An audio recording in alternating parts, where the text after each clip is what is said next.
Hello, welcome back to my video blog. Here in Brussels this week, we've all been shocked at the horrific stories coming in from the damage of the cyclone in Burma, with many villages and towns destroyed, many people rendered homeless, terrible shortages of water, and a Burmese military government which is stopping some of the international aid agencies from coming in to help. We should have been discussing this here in Parliament. We should have had the European Union's Foreign Affairs representative, Mr. Solana. We should have had the Humanitarian Aid Commissioner here. We should have had a major public debate about what European countries can do together and collectively to help the Burmese people and to help bring that country back to democracy. But we didn't, because officially the European Parliament sits in plenary sitting in Strasbourg. And so our President told us, we'll discuss it in 2 weeks' time. Well, in 2 weeks' time, sadly, thousands more could have died from the conditions there.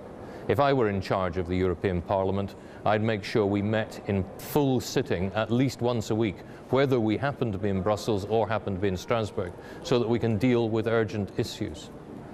There was one issue that we did deal with here this week, and that was responding to the European Commission's ideas on sport.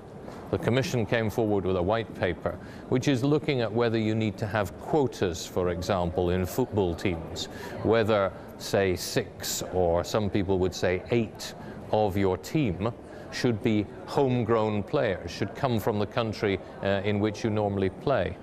I think this is a bit daft.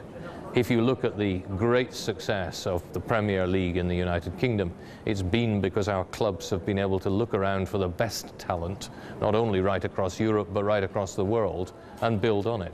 It's been because people like Russian entrepreneurs have come in and bought clubs and invested in them and invested in the best players. And if you don't allow the free market to operate in football, then you're not going to get the best teams and the best matches for football fans.